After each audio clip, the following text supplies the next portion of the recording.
Commence. What a beautiful word, commence.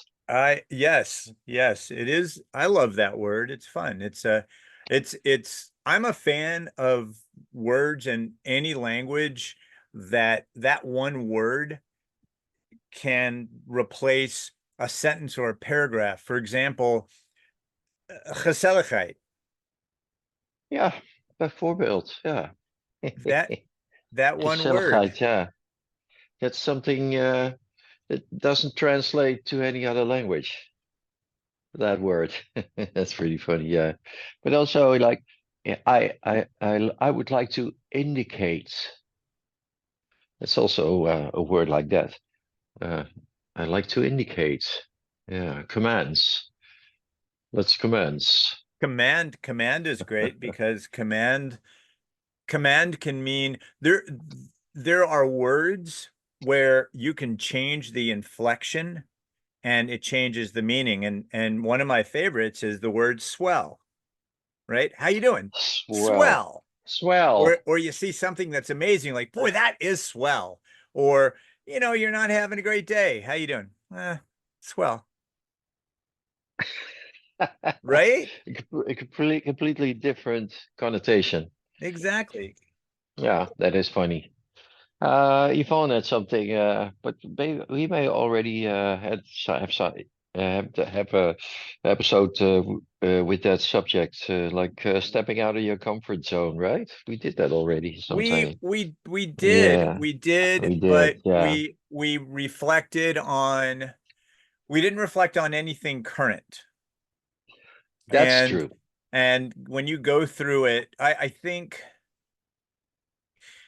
well, we can touch on it. And the reason for everybody who's listening and watching why Tone asked that, because we did talk about it before. And of course, based on that logic, we've had one episode about gardening, and yet we've had plenty of episodes about gardening because Oh yeah. we neither one of us really has found an ending point when it comes to talking about that. But what what Tone was referring to, and it was something we were talking about before we came on the air, is he asked how's your singing, because I just had an audition and I stepped way out of my comfort zone for this. Way. Singing Yeah. singing a type and style of music in theater that I'm not really accustomed to. And I did a ton of research, but for me, when you prepare for, and this is advice to anybody out there who's going into musical theater, preparing for the number you're going to audition for, it's not karaoke. Don't find the song and sing along to it and expect that to be enough for you to get the gig, Oh yeah. Nee. because you don't Nee. realize it. Well, you're listening to vocal cues, and if you forget a word, you hear the singer who may have originated the role on Broadway or wherever, and you're like, okay, let me jump right into it. But when you're in the audition hall and it's just you, maybe a couple of other people who are also auditioning, and the creative team, you don't Nee. you don't look good if you can't remember, especially for a small section, because your side's in music, it's not the whole song. It's typically never the whole song. So Yeah. stepped way out of my comfort zone for this, especially because there's a high A that the originator of the role, Jesse L. Martin, hits, and he does it so beautifully and so effortlessly, and you just hear it and you think, man, that voice right there is a place where angel wings go to rest, because Yeah. you hear it and it's beautiful. Yeah. But there's no way Right. without the training I can get there. So I started doing the research, listened to other performers, and everybody, Hispanics, people of color, white people, Yeah, um, voor have brilletje performed this role. pakken And van Jesse L. één. Martin also does it as a Nee, die is mijne.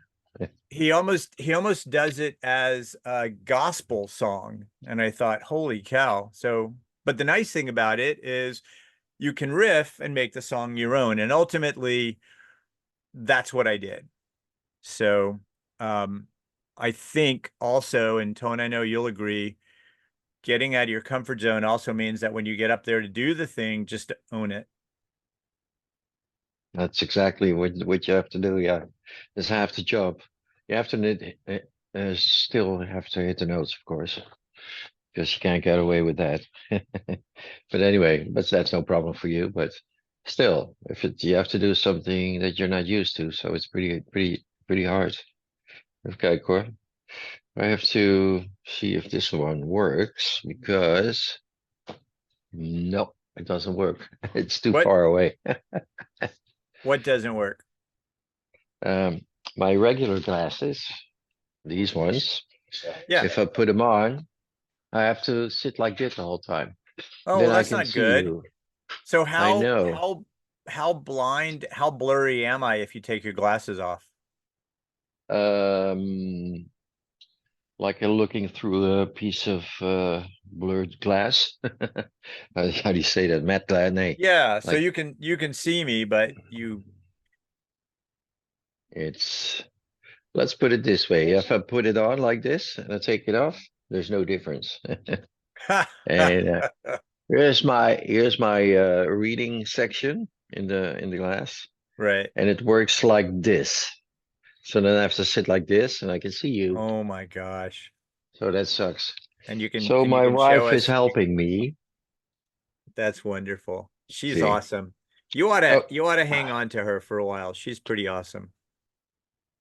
this is perfect. Just bought my wife's glasses, borrowed my wife's glasses. Oh, but that's fine. I look a little bit like Gandhi, don't I? No, you look great. You look great. Well, now you look like a Muppet when you do that. I'm a man of many talents, you know that. That's funny. You know what? Yeah. I do know that. I'm joking. No, but you are. Yeah, yeah, I know. You, Just, yeah, you are that's this. also, but that's also stepping out of your comfort zone, Yeah, this, when you said I took up doing new drawing, things. you know, Yeah, this is on my phone. I decided to yeah, take up drawing and I show people that. And then I show them that my screensaver, right. which is also you. My Yeah, phone, my phone is an art museum dedicated to Toon van Swieten. apparently, yeah. That's pretty funny. Yeah.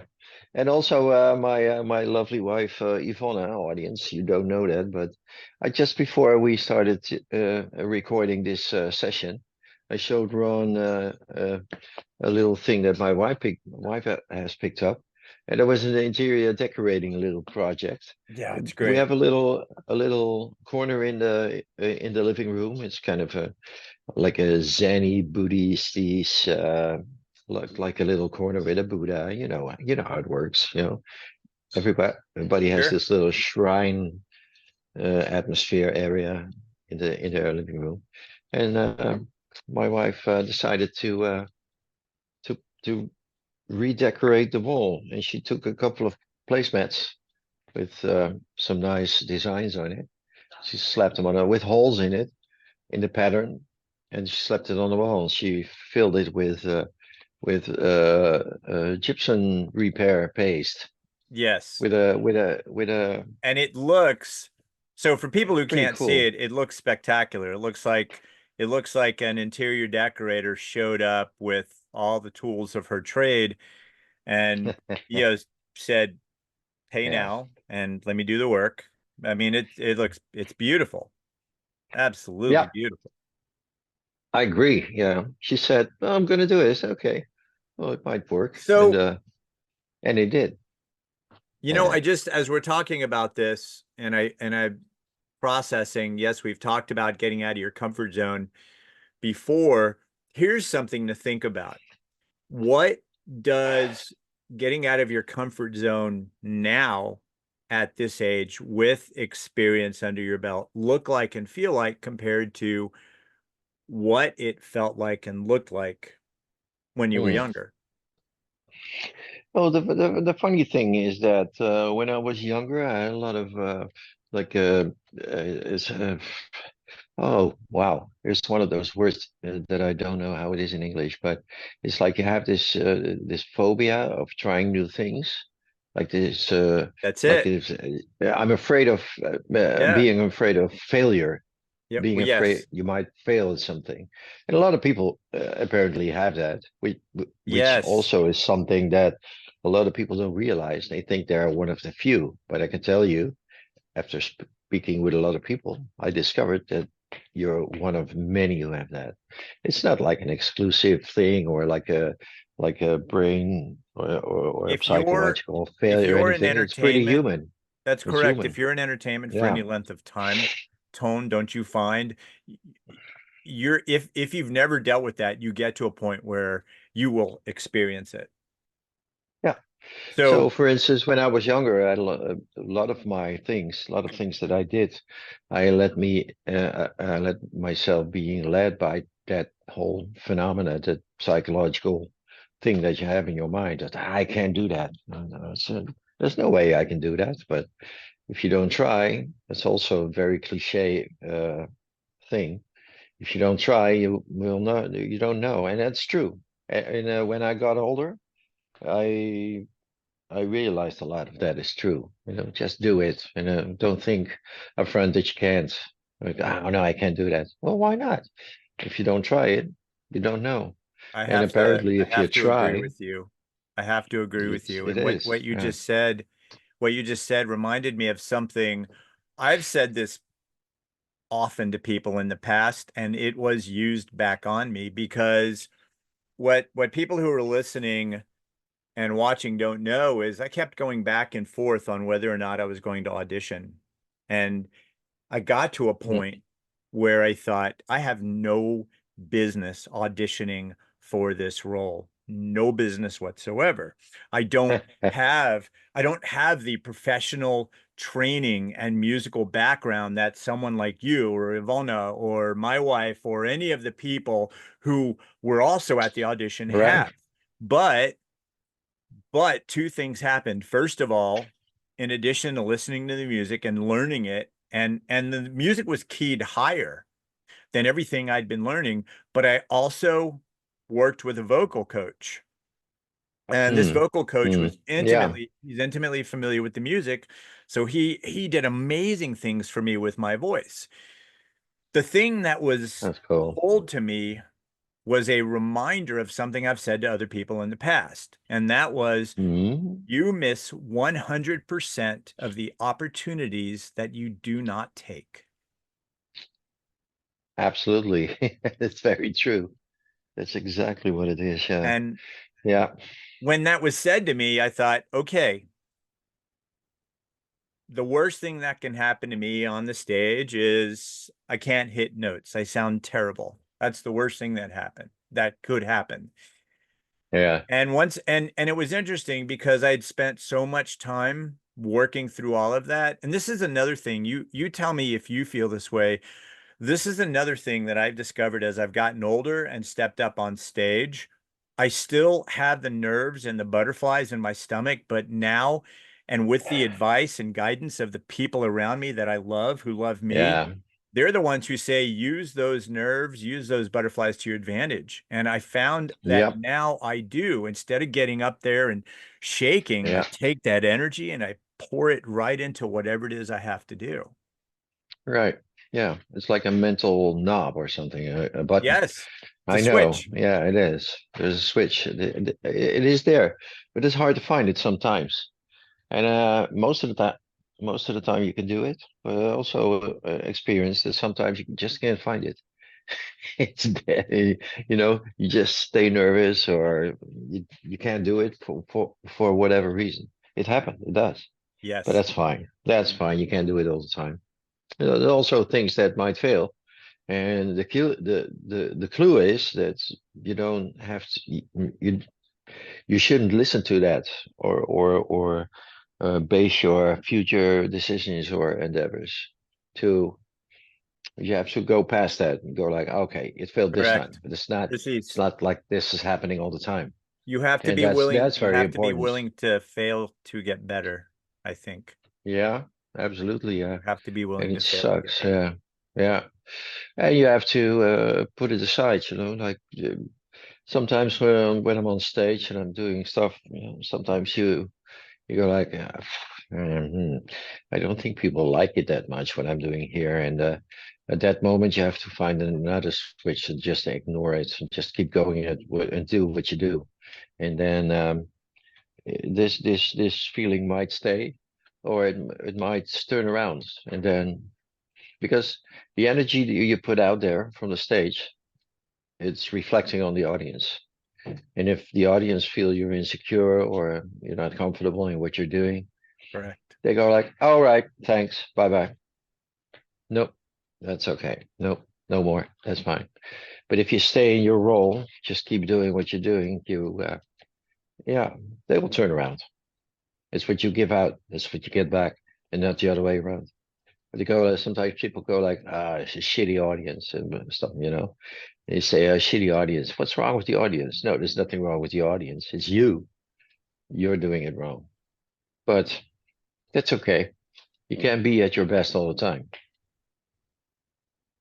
I I think. I like the way that you framed all of that, and I hope people paid attention to that because, our energy, and it's a thing I'm often having this conversation, especially with Nugget. Yeah, She'll get wrapped up about something and she'll start speaking negatively about it, and I'll say, listen, right. energy doesn't know what to do until you assign it a value. Think positively and put positive energy out there. And I think in Yeah, those situations, when you're on stage, if you feel, and I'm one of those people who's not afraid to do it, if you feel somehow you're not connecting with the audience as a whole, I will look at someone very specifically and intentionally in the first or second row, and I'll make eye contact with them.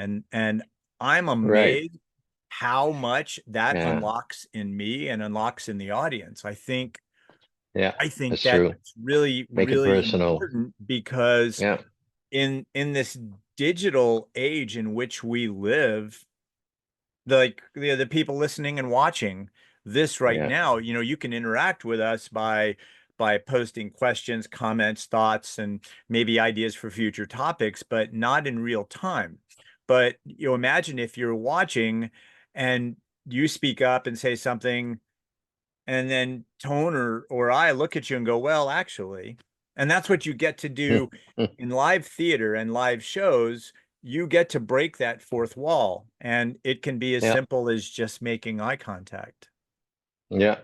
And once you do it, you have to persist. You can't back Yes, back away. yes. If you look at somebody, you make eye contact, you have to stick with it until Hmm. you decide that it's over.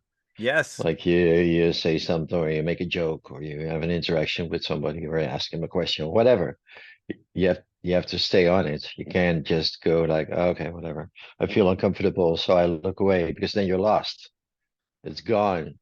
It's your death sentence on that is stage. such, Yeah. the idea of getting out of your comfort zone, that right there. Yeah. There are people I've performed Yeah. with who will never look at the audience.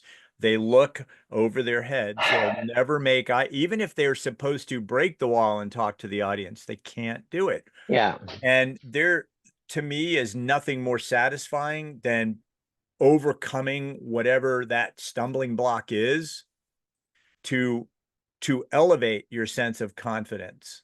And Yeah. that happens when you look back at the other side of whatever that Right. comfort zone barrier was. And I think we all become better when we do that. Yeah. I agree. Yeah, absolutely. And it's something that you learn because I couldn't have dreamt doing this when I was younger. No way. No. For some strange reason, I don't care that much anymore. If people think it's not good enough or anything, so I'll just do it because I like doing it. You're And I like entertaining people. So make you're fun, have always fun. you're always going Yeah, to find detractors. You're always going to find people who don't care for it or yeah, don't like it, but you're also going to have people out absolutely. there who love it. You're Yeah. going to have people there are because you've been at Central Parks long enough.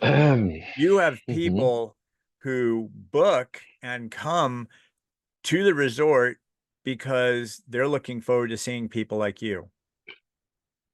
I know sometimes people also say that, and that's kind of uncomfortable, you know. It's very uncomfortable if you get a compliment like that directly. I still think it's pretty hard. The other thing I can say is, oh, thanks, thank you. It's the only thing you But if can you say, think really.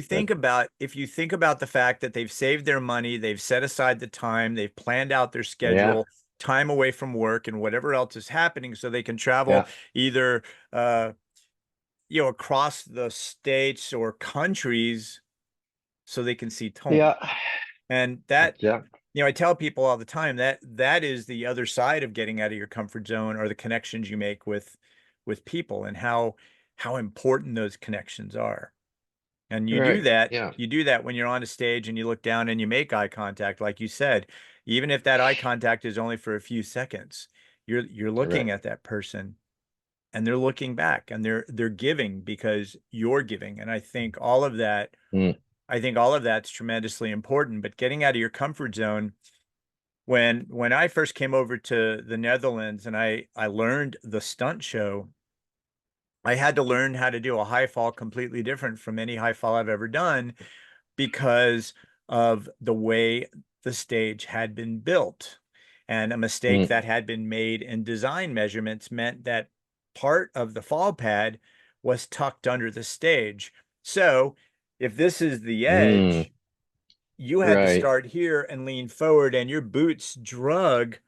It it was very I know. unnerving because you had to trust everybody else knew where to be. Yeah, yeah, But yeah, yeah, again, this yeah, is how we grow. We have yeah. you step out of your comfort zone. This is how you grow.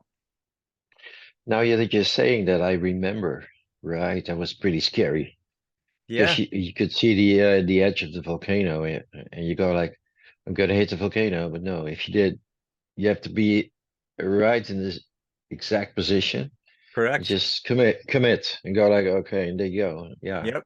I remember that. All of a sudden, I remember that. I Yeah. forgot all about that. Yeah, If you did that high fall from the edge, yeah, even someone who may have only been 5 foot tall would they would land yeah. with the back of their knees on the volcano wall, and Oh, it would be fatal. So yeah, you you had to modify, and yeah, I'm glad I was with someone who had done that fall yeah, before and was able to talk me through the expectations yeah, of the fall. yeah, But yeah. again, stepping out of Oh, your comfort zone, it made me a better stunt man. It created an elevated sense of spatial awareness.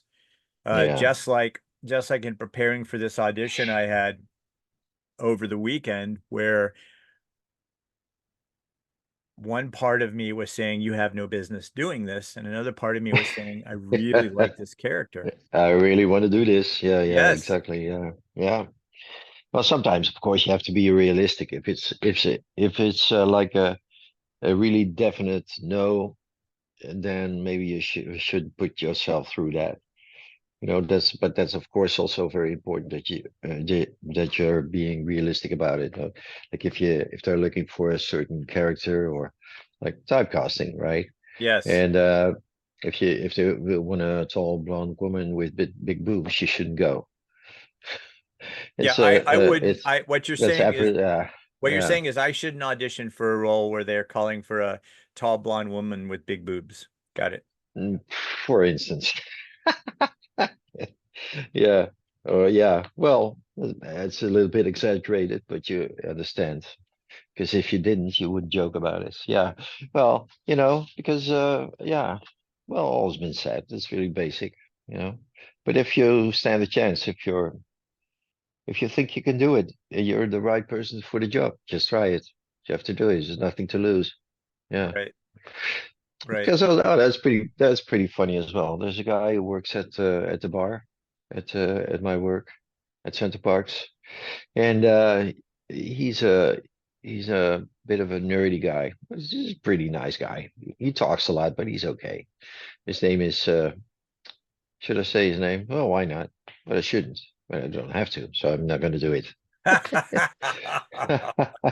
So anyway, and he really likes he really is really into entertainment and being on stage, but because of his appearance, his the way he looks, it's not like it's really easy for him to get a shot at it.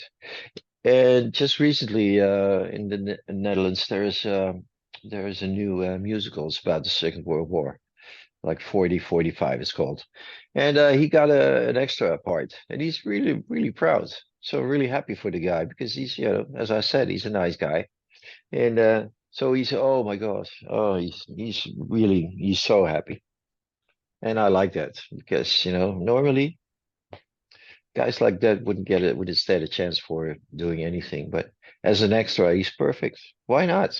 Right. And it makes him happy if there's, and there are a lot of people like him, like people who do, well, maybe I'm not the main character, but I still can be a part of something nice and do it. Yeah. So yeah, that was nice. Yeah, it was nice. And you know what's Yeah. great about that is if you've got a great work ethic and you show up.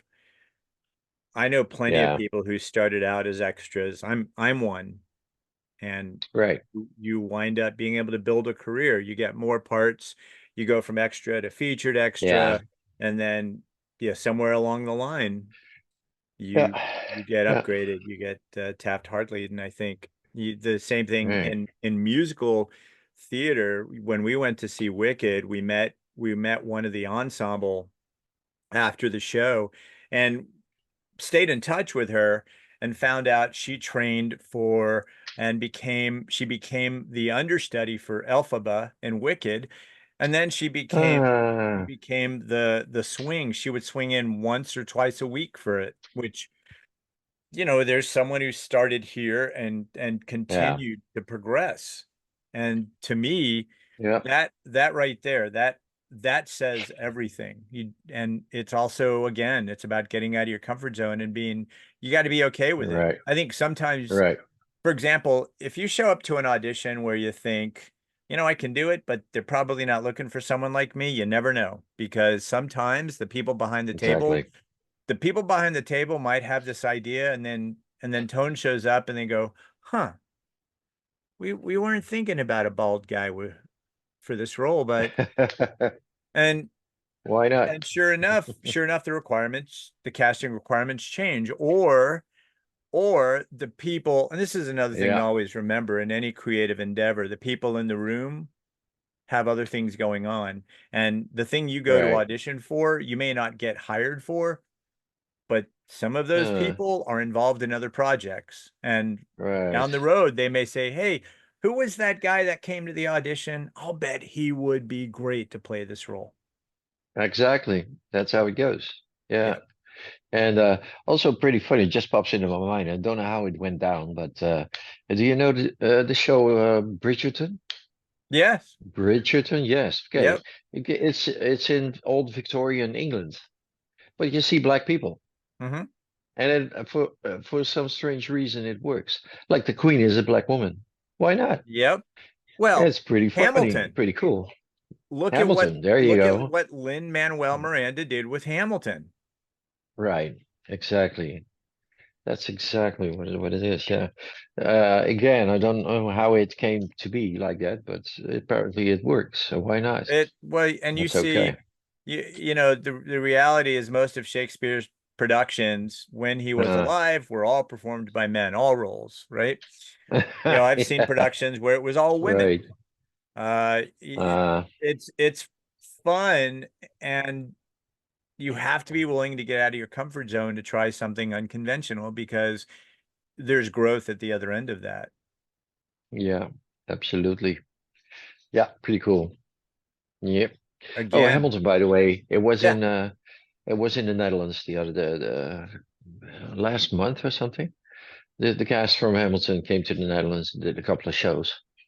Pretty cool. Yeah, like a couple of colleagues, co-workers from the AMOF.